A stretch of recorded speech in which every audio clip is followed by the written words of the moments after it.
The more awareness we have of the parts of us and their role in protecting us, and the more we check in with them and the more self that emerges, the easier it is to show up for life. The more harmony we feel inside, the more creative we feel, right? So then the easier it is to do the projects that we want to do, or the more connected we feel, so the more present we can be with our loved ones. The more compassionate we feel towards ourselves, the more compassion we have towards others. It's just a ripple effect. The subtitle is This is Your Chance to Change Your Life, because there's safety inside. The resources you're looking for are inside.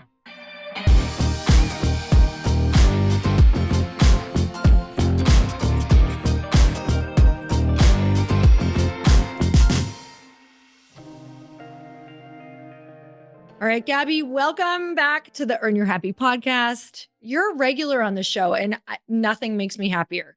Well, I like being a regular because that means that I have these perennial moments where I get to see you.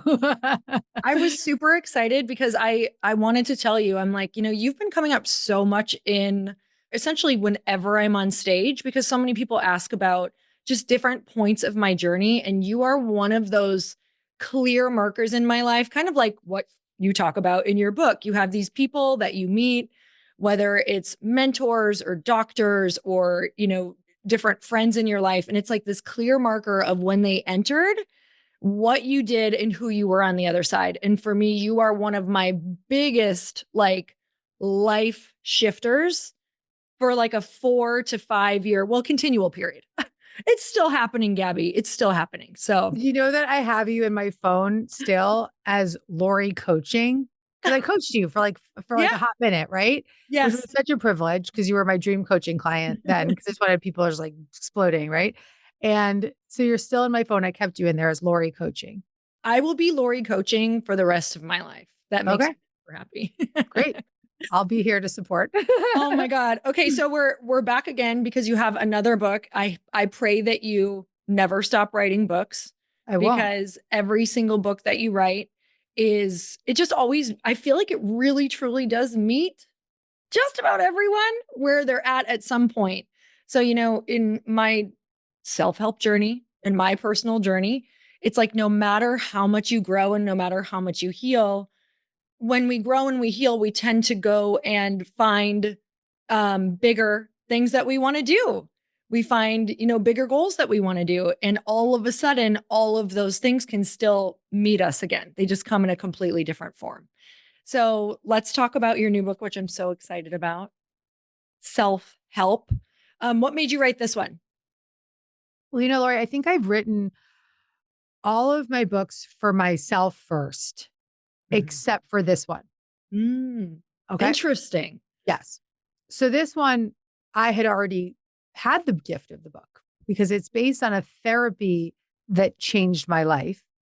And through practicing this therapy called internal family systems therapy, which is not about your external family, it's about this family of parts of you inside, like all the aspects of ourselves. By practicing this therapy for almost a decade and then going on to get trained in the therapy and befriending very closely the founder of the therapy, I've felt the call and heard the call to democratize it and make it self-help. And so with the blessing of the founder of this world-renowned therapy, I have turned it into a self-help practice, hence the title self-help. There's many reasons for this title. And I wrote it because I lived the miracle of the therapy, and I knew that I had to demystify it, translate it, and democratize it through a self-help practice. So this one is for you. Yeah, I love that. So you had been using it for a while. Yes, I still use it. I have 2 different therapy sessions a week, couples and private. And those therapy sessions, I use IFS, internal family systems therapy. And I was for 7 years with one therapist, and now I have 2 new therapists that I'm doing it with in different ways. And then I went on and got trained level 1 and level 2 training alongside many other therapists. The training actually isn't available to non-therapists anymore, but thankfully I got to do it when it was still available. And which I really believe allowed me to write this book with a lot of safety, right? Because I understand the model is in my system. I can be very cautious about how I use it and not try to be a therapist in the book, because I'm not. I'm the writer, I'm the coach, I'm not the therapist, right? So the simplicity of it all is that we've got a lot of parts of who we are. Okay. So if you've ever said to yourself, I feel outraged when my husband says that thing, or I feel like I need to control everything in my life to feel safe, or I feel like I have to people please to get by in the day, or when we notice that we have big extreme feelings, behaviors, and patterns that have been around for a long time, right? Mhm. This book will help you release the patterns. Mm. This book will help you undo the belief systems that block you. Mhm. I often say that we manifest what we believe.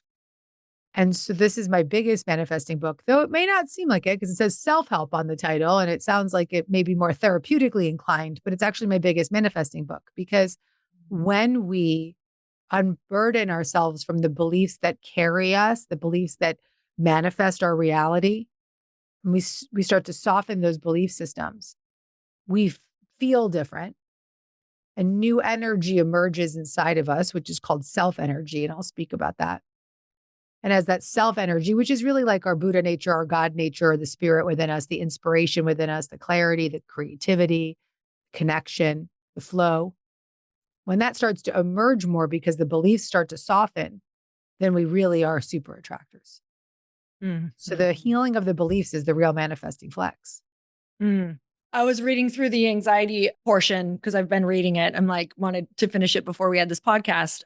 And it's crazy how truly what you just said is so true because how we feel, what is coming up, the thought that we're going to grab is if I feel anxious, guess what thoughts I'm going to grab? Anxious thoughts. And that just throws you outside of everything that you teach and everything that you or manifesting, and attracting.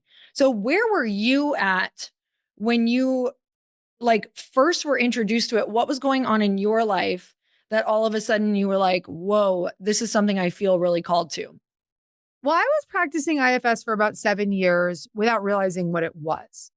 But my therapist was IFS informed. So she was using the model. She wasn't trained in the model, but she was using it. And there's a lot of therapists out there that maybe haven't had the training yet because there's not a lot of people getting it. There's not a lot of trainers training it. So there's a need for more of that. And so she was Mhm. using the model though, because she had been studying it and on her own. And I didn't know what she was doing, but I knew we were doing this thing. And in 2020, I was watching this YouTube video with this man called Dr. Richard Schwartz. I think he was being interviewed by Tim Ferriss. Mm. And Tim Ferriss was talking about how he uses IFS, this therapy. Oh. And then Dick Schwartz was on the interview. And I was like, whoa, whoa, whoa.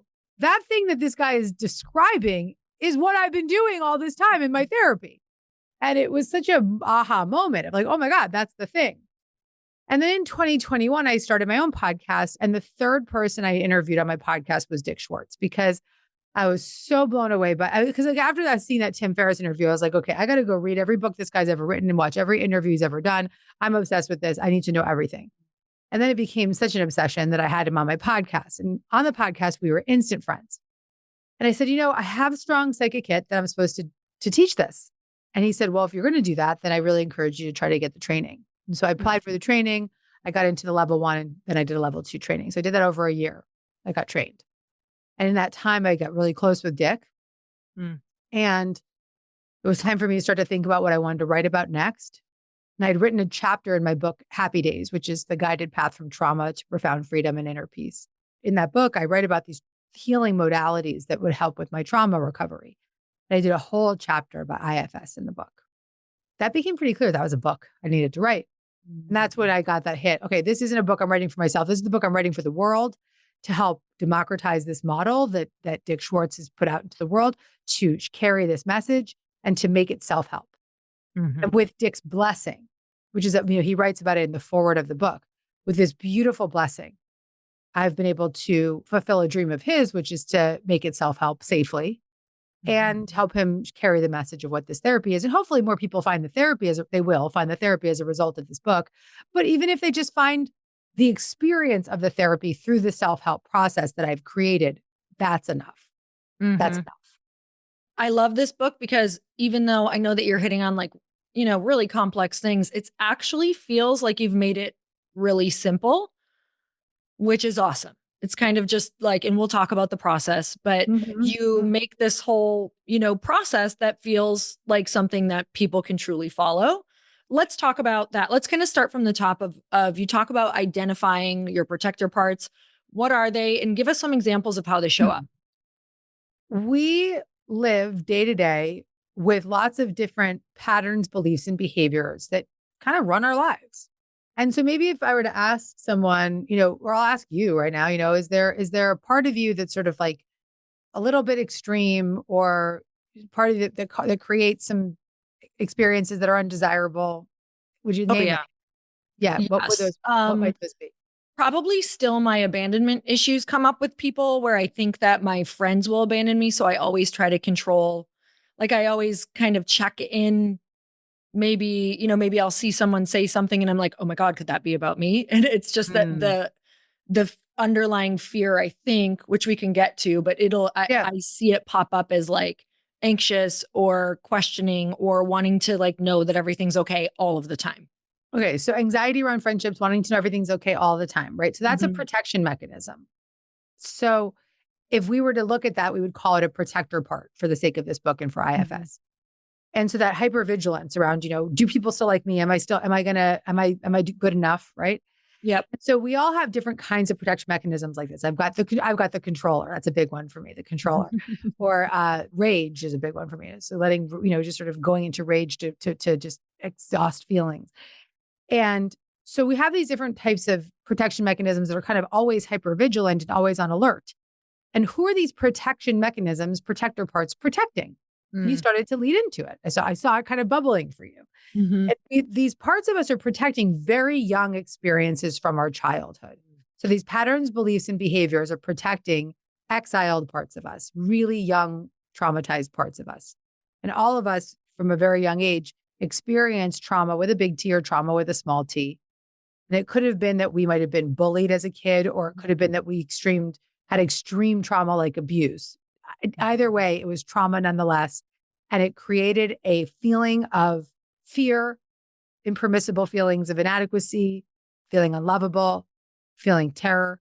And those feelings were too extreme for us as children that we pushed them down, locked them up, exiled them, and Mm. immediately as children built up protection mechanisms. And for me, it was a little girl who felt unsafe in a very chaotic world that I lived in, family, and that extreme and experienced trauma that was so extreme that I dissociated from it. And so, of course, I would try to control my circumstances with this protection mechanism of controlling my circumstances because I felt so out of control. Mm. And so, if you look at these protection mechanisms that are kind of running your show, like if you were to ask that part of you that's sort of hypervigilant about your friendships, how long has it been around? What would it say? I think around 8 years old. Right. Mhm. And for the sake of this book, we don't really need to have to get into those exiled parts. We don't have, that's for therapy, right? We don't have to go to those extreme places. That's where you Yeah. might find a trauma informed therapist or an IFS therapist and do that deeper work. But here, what we want to work with is these protection mechanisms. Mhm. Because when we start to work with these protection mechanisms, they can feel more safe and settle down a bit.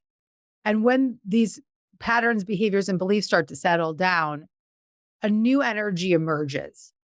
And that energy is self. Mhm. It is our true self. It's the God within us. It's the Buddha nature. It's the spirit within us. It's the love within us. It's the resource energy within us. It's a creative energy. It's a compassionate energy. It's a connected energy. It's clear. It's all these C qualities that Dick Schwartz defines Mm. it with: courage, calm, connected, clear, creative, compassionate. That energy is our manifesting power. That energy is our true nature. And that energy is like a sun behind the clouds. There's this gorgeous quote in the book from Stephen Kranz, an IFS practitioner, that the sun is behind the clouds and the sun is always there, but the Mhm. clouds are masking it. And as we start to relax and soften the clouds, the sun can emerge naturally. Mm. And so that's the process of this book, is to get into relationship and curious connection with these protection mechanisms so that we can help them relax. And as they relax, self can emerge. And as we do this 1 minute at a time, maybe 1 minute a day, at a time through 4 steps that are in the book, very simple 4 steps. Mhm. We start to create more calm and harmony inside, and more self energy, that magnetic force starts to emerge naturally. Mhm. Yeah, so much of what you said, like now in my life, which I know even watching you, it's like I have such incredible relationships now. Like I would actually say that having girlfriends is one of my like greatest strengths and having really deeply connected relationships. But there was no way that I could have ever done that without like all of these things in this book, truly. Like knowing that when you have all of those emotions, that you can almost, what do you call it in the book? Like self-soothing, that you can like Befriend them. yeah, Yeah. And self totally. soothe. Yeah. Mhm. Self soothing is really what's happening, right? Yes, We're totally. calling on these 4 steps, which is step 1, choosing to check in with the pattern, behavior, or belief, right? Mhm. So instead of checking out, we choose to check in. That's quite soothing, Mhm. right? Step 2, curiosity. What do I know about this part of me? Where does it live in my body? What does it want me to know? How long Mhm. has it been around? Step 3, compassionate connection, asking that part of you, what do you need? Mm. All of that is very self soothing. Mhm. And then step 4, check in for those C qualities. That's when Mhm. you can watch the shift occur. You can say, do I feel more calm? Do I feel more connected? Do I feel more clear? Do I have some compassion towards this part of me? I feel like so many people who listen to this podcast, because a topic that I've been talking about a lot is like getting yourself into, next level rooms or next level relationships or going and doing that thing that scares you. And that is when, that's when that little 8-year-old self and the thing that they're most afraid of is going to come up the most, is like when you put yourself in a situation outside of your comfort zone.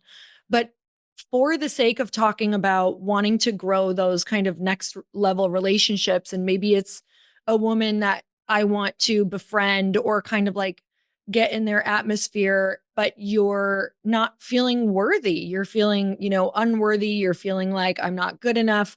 What does that process look like for people listening when they're walking into a next level mastermind and they feel like the women are all doing more than them or doing better than them, or they're, trying to, get into that, maybe not get in, but just get to know those people in that circle that they feel like they're at the next level? You would check in with the part that feels unworthy. Mm. You would first step, instead of checking out and overriding that feeling or belief, right? So maybe Mhm. I want to check out and just sort of like do something over it or drink over it or eat over it or like, Yeah. put on a persona or whatever. What you might do is you would turn your attention inward, because you Mhm. could do this right before, days before the mastermind, or you could do it 5 minutes Sure. walking in the door, or throughout the day, go to the bathroom and do this. And you would just check in. You would say, okay, I'm going to choose to check in instead of check out. All right. Mm. And that would be focusing your attention inward. And then the second step is you would become curious about that part of yourself. And you would say, well, where are you in your body? And you might notice it physically somewhere. Do you want me to do it with you right now? Sure. Lori coaching. I feel like we do it every single podcast and everybody likes it. So, and I benefit. So let's go. Let's do it. Let's do it. Let's do it. Okay. So are you speaking for a friend when you talk about that part? Um, I mean, I think it's because that is what we do, is we get people into next level rooms, but of course I can still experience that. Or what do you want to work with? Like which part of you that's still present that you'd like to connect to? Oh, this is good. Okay. I think that because I tend to find myself in new things all of the time. It's just kind of my personality. I'm still in a newer venture right now. And sometimes I have the moments of, am I really going to be capable of the person who can bring this to where I want to bring it? And Okay. it like can really make me question myself. Questioning yourself. Yep.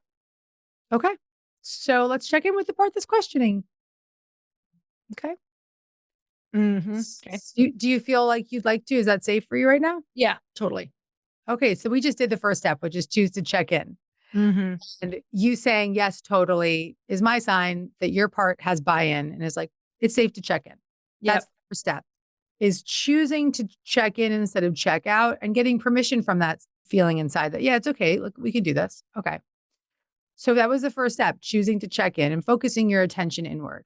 And Mhm. if you feel called at any point, you can close your eyes or you can keep them open, whatever feels good for Okay. you. And so now focusing your attention inward towards this part, notice it physically, where do you feel it in your body? Solar plexus, and it comes up in my throat. Like it actually kind of wants to start taking my voice away. Okay. And what do you know about it? Any thoughts or feelings or sensations that are attached to it? Let's see. Let's see. What do I know about it? It's definitely goes back to the you're not smart enough, the frustration with like learning certain things in school. So feeling like I have a learning disability, not feeling smart and not feeling there's also a little bit of a not like wanting this so bad for that little girl to feel like to make sure she's will always be safe and accepted. So it's a mix of things going on. Yeah. Okay. And are there any images or thoughts or sensations or anything else that it wants us to know? Just offering it some curiosity. Let the part speak for itself, right? Like frustration, like temper tantrum energy, like Beautiful. Yeah. yeah. That's really clear. Okay, cool. So how old is it?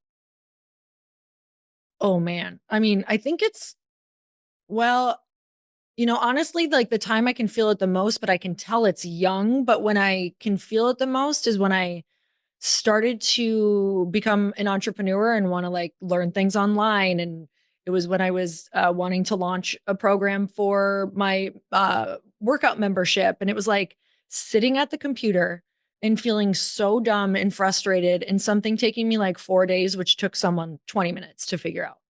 So that's when you notice it come up, but how long do you think it's been around? Ew. I think it's been around for, I mean, around that like 8 years old when you just start, for me, Right. that is like an age that I kind of remember becoming aware of the external world, like what that was like. Great. Okay. So that was step 2 is curiosity, just gathering information about the Mhm. part. Step 3 is to compassionately connect to that part. And so can you ask that part of you what it needs? Mm. Mm. What does that part of me need? It feels like it wants help. That's what it feels like. It feels like it wants to learn, like have somebody actually sit down with me and teach me things. Nice. Beautiful. Okay. So take a deep breath and just send some energy and breath to that part of you. And just let that part of you know that you heard what it needs.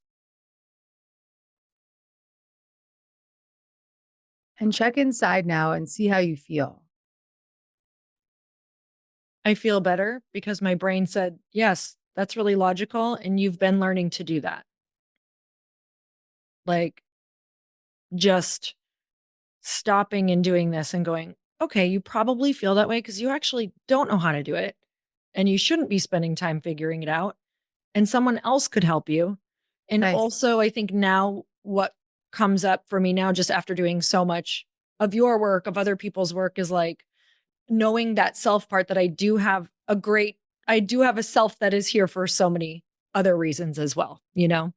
Great. So you Mhm. feel you've got more clarity, it sounds like. Mhm. Yeah. Yeah. This is the 4th step where you check for those C qualities of self. So you have some clarity. Do you have compassion for that part of you? Yes. Gorgeous. Beautiful.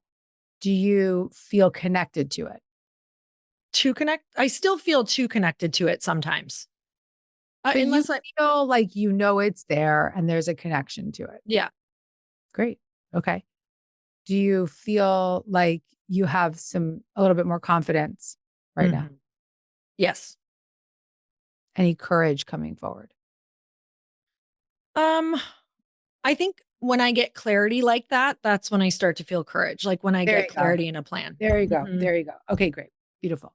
Okay, so what we just did was instead of checking out, right? So let's Mhm. say you've got this project in front of you, you're about to sit down to your desk to start working on it. You notice that feeling come over you. It could really take you out, and checking out would look like, overworking or whatever you would do to try to check out from it. Instead of checking out, you're going to check in. Mm. And you first step, choose to check in. Second step, you become curious. Okay, where is it in my body? How old is it? What do I know about it? Does it have any images or sensations or visuals it wants me to see? Just give it a little space to talk, 10 seconds, 30 seconds, 20 minutes. I don't care. Third step, compassionately connect and say, what do you need? Let the part speak for what it needs, right? It needs help. It needs whatever it needs. And you just want to be there present with what it needs. And the fourth step is to check for the C qualities of self. And that's where you just can go down the list. You can say, do I feel more calm? Do I feel more connected? And if you even feel the slightest molecule of some self energy of one of those qualities, calm, connected, compassionate, courageous, clear, confident, creative, there's always another one I forget. Then if you feel that molecule of self, then you know that the 4 steps have done their job. This is such a good reminder because I'll tell you, especially we all grow and we all get consumed by, even if we've done the work in the past, you get consumed with this new project and all of a sudden you can be so in the setup, right? Let's say you're doing something new, you're doing a new launch, you're doing a new product, whatever that looks like. You can get so in the tactical and you don't realize that sometimes the reason that you're spinning your wheels is because you are once again the bottleneck because you've stopped checking in. I found myself through the years being like, lots of self work, then like get into a project, forget about the self work. Like, oh, I need this all over again. And I love this because right now for me, this is quick. And it's like remembering that we still have those parts that are still trying to keep us safe and small. Oh, yeah. Oh, yeah. I mean, I wrote the book and I'm working with my parts day in and day out. All day. All the Very aware. parts. All these parts. Yes. And really, the more awareness we have of the parts of us and their role in protecting us, and the more we check in with them and the more self that emerges, the easier it is to show up for life, the more harmony we feel inside, the more creative we feel, right? So then the easier it is to do the projects that we want to do, or the more connected we feel, so the more present we can be with our loved ones, the more compassionate we feel towards ourselves, the more compassion we have towards others. It's just a ripple effect. And the subtitle is, this is your chance to change your life, because there's safety inside. The resources you're looking for are inside. And to your point, I tried to make this really simple. It's big stuff, really big stuff, but I tried to simplify it as much as I could by making the only method in the book is those 4 steps. And it's repeated in every chapter. It's, 4 steps for anxiety, the 4 steps for your body pain is a protector, the 4 steps for spiritual connection, using the 4 steps with journaling. It's made to be repeated. I'm telling you, all the things that had stuck with me, because I think you kind of know the story of how I had found you, as I would listen to your lectures all the time, and I would listen to them over and over again. I would run 6 miles 3 times a week. I think I probably listened to your lecture on almost all of those, or all of the lectures that you would release.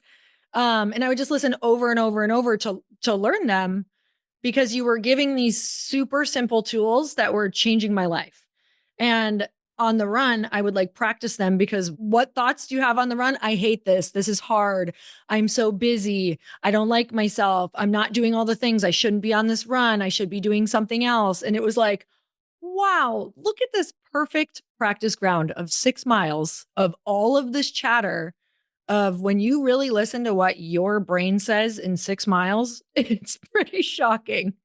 And so I would use all of, the check-in method of like, oh, change this thought, like observe the thought, notice the thought, change the thought, choose again. And it was like, choose again, choose again. And by the end of the run, it was like, I would start becoming, in that first and second year, it was like, nothing could take root. As soon as it came in, it would come out, because I had these amazing tools. And so what I love is that you've given like these amazing tools that once you guys read the book, and maybe you read it twice, or maybe you're like me and then you listen to it. And so it's so in you. Like when you have something like this so wired in you, like what you have now, yes, do these things happen? Of course they happen. We get these negative thoughts. We have these massive life challenges. But when you have the tools, it's almost like those things they're almost incapable of staying in our body and in our brain anymore. That's right. That's right. Somebody yesterday on a podcast interview said, well, it seems like you have it all together. And I was like, that's funny. The first response would be like, of course I don't have it all together. Like, this is a shit show, or I act out in these ways. And I thought to myself, I was like, okay, yeah. I mean, I'm acting out and I've got these patterns and behaviors, but I have it all together in that I know where to go. Yeah. I know my way out. Mhm. I know how to heal. Totally. I know that there's safety inside. Mhm. So to me, it's not having it all together isn't about being perfect all the time or not getting activated or not getting triggered or not acting out. It's about knowing where to go with it and what to do with it and how to heal it. Totally. That just gave me chills because I think that we can feel so frantic and spiral out because we just don't know what to do and we feel so alone in it. And I think it's just hearing it over and over, which again, you guys, like if this is resonating, buy the book, listen to it on audio, like listen to it a few times, go on a walk, let it work through your body because that is what has absolutely changed my life. So can you talk about the protector parts? Like you've named Yeah. them in the book. Yeah. So I think that these protector parts, when we start to identify them in whatever ways that we can, we will just notice them as the patterns and behaviors and beliefs that kind of run the show, Mm. right? Like you wake up in the morning and it's likely that one of those protector parts is the first responder from the moment you wake up. Mhm. I'm not good enough, or how am I going to get through the day, or overwhelm, or control, or, victim mentality, whatever that story is, or the people pleaser, these patterns, these beliefs that keep us stuck. Or you could even, go back into it. You go back your way into it. So you could say, okay, what do I want to attract into my life? And ask yourself that. And then the next question can be, well, what's blocking me from that? And then boom, that's your protector, right? Whatever you say is blocking you from that desire is the protector. Mm. And the protector is protecting you from feeling those very young parts of you, the very exiled, traumatized little children, which we don't have to work with here. We can just work with these protection mechanisms, Mm. the beliefs. Mhm. And what are you talk about managers and firefighters? How do those show up? Like, how do we know what? Yeah. So in IFS, and that's Mm. like a little bit of language I only introduced really in the beginning just to sort of define IFS for the Yeah. reader. But really the way I refer to it throughout the book is protectors. We have these protector parts, these protection mechanisms helping us push down the feelings of these young children inside, these little exiles. Mm. And the protectors are typically there are two types of protectors. There's managers and there's firefighters. And managers are like the day-to-day stuff that's managing our day-to-day life. You know the Mm. manager. They're with you all the time. For me, it's control. For me, it's if I don't do it, nobody else will. Those kinds of stories. When those patterns, beliefs, or behaviors become no longer they no longer work, right? Let's say something's like a trigger happens and it becomes so extreme for us. That's when we'll turn to the firefighters. And the Mm. firefighters are the really extreme protection mechanisms that we use to put out the flames of those impermissible feelings. Mm. So firefighters are often addicted parts, drugs, alcohol, binging, any kind of, self-harm, even things like saying things like, even suicidal ideation Mm. or dissociation are firefighters. And so in the Mhm. book, I don't actually really try to work too much with those firefighters. I'm just trying to work with those managers, those police and protection mechanisms that are kind of up for you on a day to day basis. Mhm. Not going so into the extreme firefighters, because that could be really too much again for somebody. So I would prefer you try to do that work with your therapist Mhm. or with a coach or with somebody that's a little bit trauma informed and one on one. Let's talk about the mind body part because I know that you love to work out. I always see you like uploading your workouts or just moving your body and making sure that you do that. I know for me it's like the same thing. I need to I mean, a lot of the reason I started working out was because of a lot of the things that I shared with the anxious parts and how that kind of works hand in hand. Can you talk about the mind body connection with this and what are some of the things that you have done maybe with movement as well? So there's a chapter in the book called Body Parts, Mm. and it is really rooted in the thesis that our physical pain, Mm. and sometimes pain or gastro issues or autoimmune, can Mm. often be protectors. Interesting. And this is also sort of backed up with the work of Dr. John Sarno and the work of he wrote the book Healing Back Pain. And the concept is that these physical pains that we have, often neck, back, stomach, are psychosomatic conditions that are there to almost block us from facing impermissible feelings of Mm. rage or terror or fear, those exiles. Mm. So often we might get triggered by something, and then, somebody gets triggered and their back goes out, right? Why does their back go out? Well, the stress of the trigger, but also the focus on the back makes it such that you don't have to focus on the trigger or the fear behind that trigger. Mhm. And so our body will often react to protect against having to face and feel those deeper feelings. And that's not taking away the diagnosis. You could still be Mhm. having, real acute problems. And that's, you go to your doctor and you do all that work. But simultaneously, you do the self help and you check in with the physical parts. You check in with the back pain, Mm. check in with the headache, or you check in with the jaw. Like for me, it's TMJ. My parts really, I have a TMJ part, right? Yeah. Okay. I check in with the Mhm. TMJ. I do work direct. I do the 4 steps with the TMJ. Really Mm. valuable. Really, really valuable. I have a left hip. A left hip part. I have A a right left hip. hip part, I have a everybody. I have a right hip part too. Mhm. Together, we're collecting all the parts. So, Mhm, mhm, mhm. do you think that, because of course, we also do that thing in our life when we scan for people who are like, have a lot of different things, like a ton of autoimmune stuff, especially if they're in the fam and you know them well. But do you think some people are not meant to look at all of their stuff or incapable of it in this lifetime? Oh, yeah, of course. Yeah. That's why I weeded out my readers, Lori. I Got it. said, "This is called self-help. You're What do ready you or you're mean I not." can't get this to can I give it to other people? I think you I'll gift it to the people can. who will help self.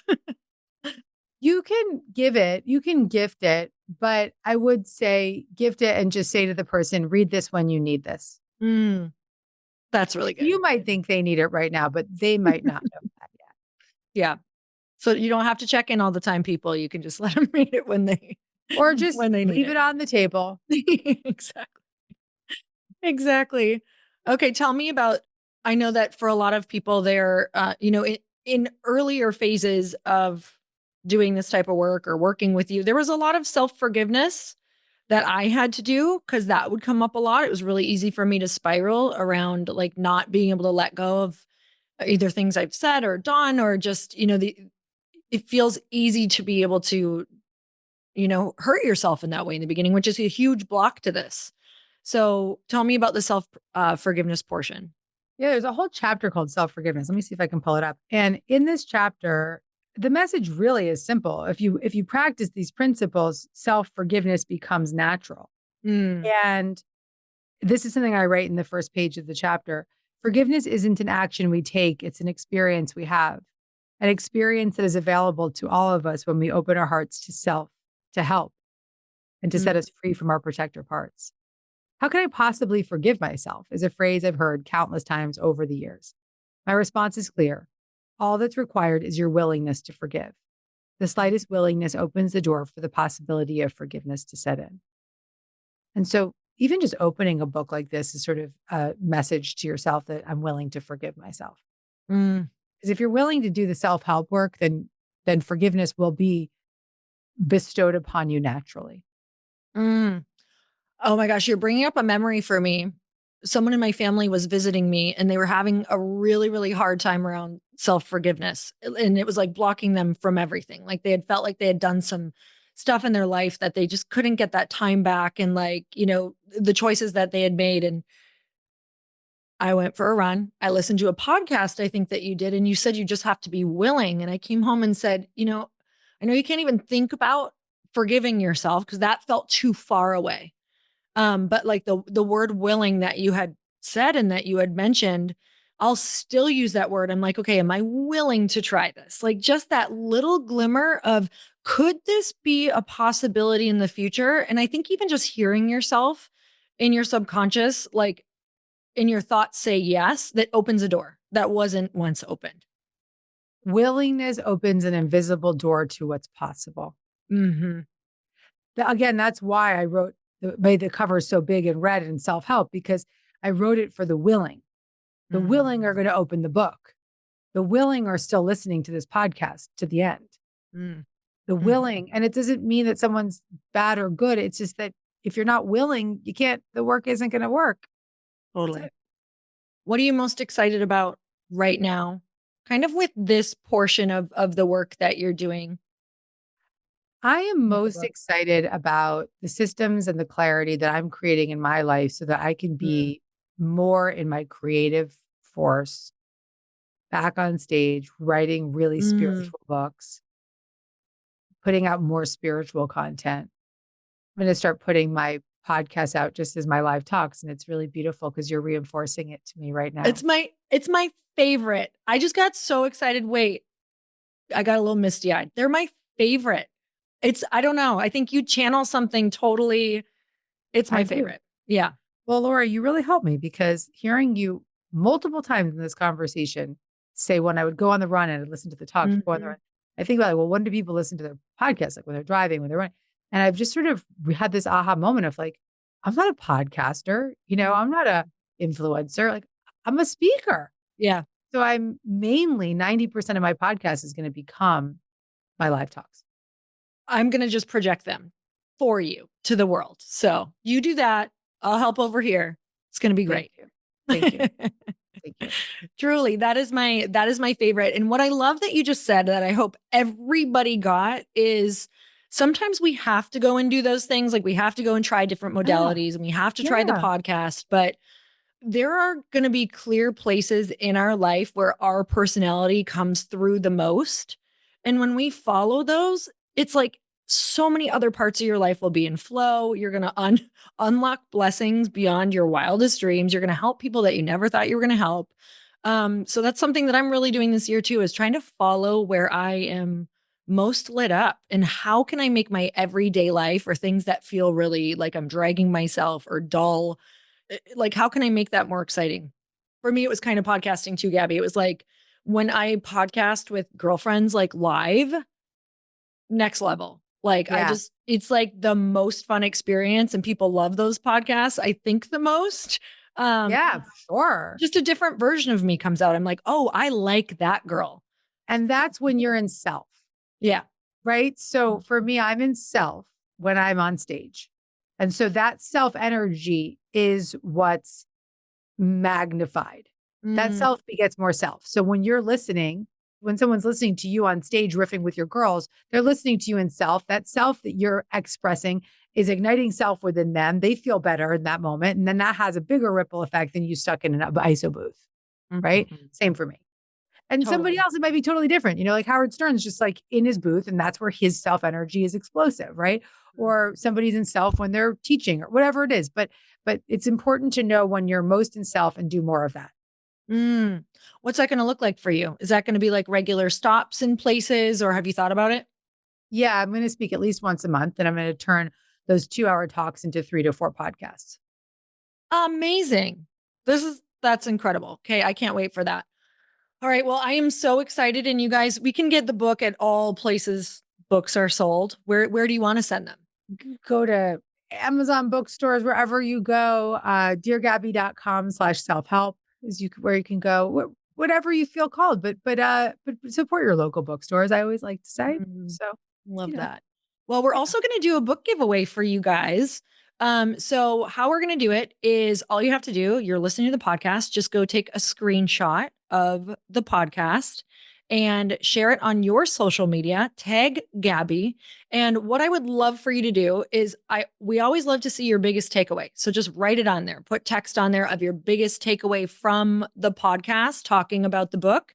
And I'm going to send to the first 20 people who do this, I will send you a book. So I'll be watching all the stories. Make sure to tag Gabby and myself. Gabby, what's your social handle for anyone? At Gabby Bernstein. Super At easy. Gabby Bernstein. And we will put it in the show notes as well. And Gabby, thank you so much for coming on. I always love my, yearly therapy sessions. They always help. And I'm listening to you all the time in my ears. And I truly am so excited for your lectures. You guys have to listen to it. Go grab the book.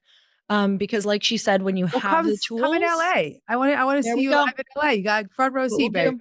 Front row That's what seat. we'll do. Okay. I'll have a sign and everything. All right, you guys. Thank you so much for tuning in. And until next time, earn your happy. Bye, everyone.